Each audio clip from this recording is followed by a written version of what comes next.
नमस्कार दोस्तों, एक बार फिर आपका बहुत बहुत स्वागत लघु कथा और कहानियों के मेरे इस YouTube चैनल सुनो कहानी पर।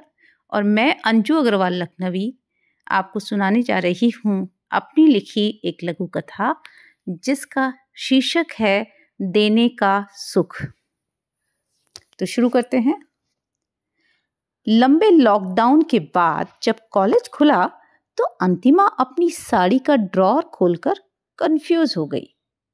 इतने दिनों से साड़ी पहनने का कोई काम नहीं पड़ा था तो सब गड़बड़ हो गया। थोड़ा वजन भी बढ़ गया था और इस कारण पुराने ब्लाउज के फिट आने की संभावना बहुत कम थी। वैसे भी सुबह जल्दी जल्दी उठकर भागम भाग करने की आदत तो छूट चुकी थी, तो घर का काम निपटाते निपटाते ही काफी टाइम हो गया और अब साड़ी पहनकर तैयार भी होना था। हड़बड़ी में उसने जल्दी से ब्लाउज पहना और फिर एक मैचिंग साड़ी जैसे तैसे मिलाते हुए पहनी।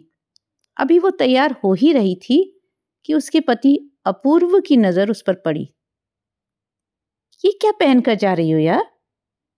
पूरी अलमारी तो साड़ियों से भरी पड़ी है और पहनने के लिए ये साड़ी? अंतिमा कुछ बोले इससे पहले ही उसका बिगड़ा मूड देखकर अपूर्व दार्शनिक अंदाज में मजाक करता हुआ बोल पड़ा, देख लो भाई, आजकल जीवन का कोई भरोसा नहीं। ऐसा ना हो कि ये सारी की सारी साड़ियां अलमारी में यूं ही टंगी रह जाएं। अंतिमा ने घूर कर उसे देखा तो अपूर्व झट से जाकर अपने लैपटॉप पर बैठ गया और काम करने लगा। लेकिन उसकी बात ने अंतिमा को कुछ सोचने पर मजबूर कर दिया। अंतिमा ने शीशे में स्वयं को देखा।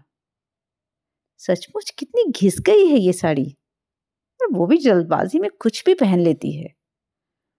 उसने वो साड़ी उतारकर फेंकी और अपनी मेड माया को आवाज दी, माया। जी दीदी। माया आकर खड़ी हो गई। ये साड़ी ले जा और काट कर पोंछे में डाल दे। माया ने साड़ी उलट पुलट कर देखी और धीरे से बोली, ये तो बिल्कुल दीदी, ये तो बिल्कुल ठीक है दीदी, मैं पहनने के लिए ले जाऊं क्या?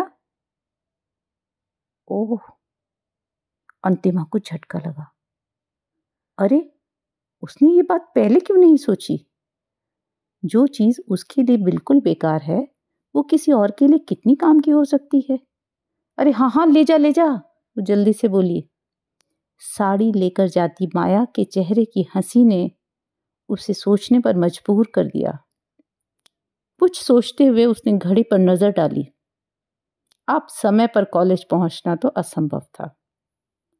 जल्दी से उसने अपनी छुट्टी का संदेश भेजा और अलमारी खोलकर बैठ गई।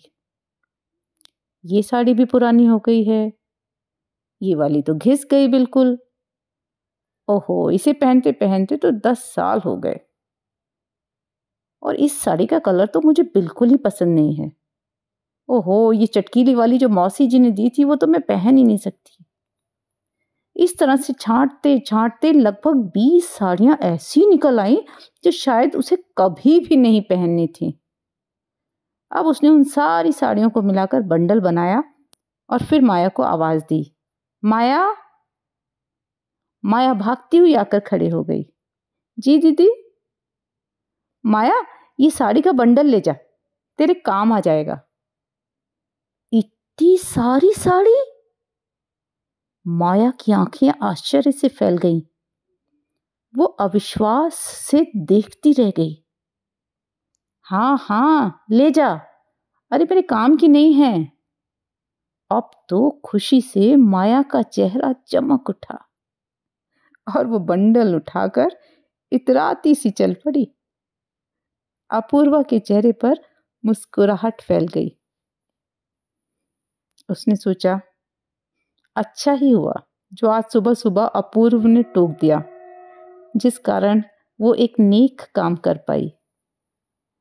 गुनगुनाते हुए उसने 2 कप बढ़िया कॉफी बनाई और लेकर अपूर्व के पास आई, जो अपने लैपटॉप पर बैठा चुपचाप अपने ऑफिस का काम निपटा रहा था। उसने धीरे से देख लिया था कि अब वो कॉलेज नहीं जा रही है, तो बैठा बैठा पछता रहा था कि खामखाई मैंने सुबह सुबह इसे टोक दिया। अब इसका बिगड़ा मूड सारा दिन तंग करेगा। थैंक्स अपूर्व। कॉफी का मग अपूर्व की ओर बढ़ाती हुई अंतिमा बोली। अब अपूर्व ने चौंक कर उसकी ओर देखा। दोनों की आंखें मिली और समझदारी की समझ के साथ दोनों हंस पड़े। सचमुच देने का सुख मन को कितना सुकून देता है। तो दोस्तों, ये थी मेरी लघु कथा। आशा करती हूँ आपको अच्छी लगी होगी। अगर आपको पसंद आए थोड़ा सा भी, तो मेरे इस चैनल को ज़रूर सब्सक्राइब करिए, कमेंट करिए, दूसरे लोगों को भी शेयर करिए और मुझे बताइए कि आपको ये कैसी लगी।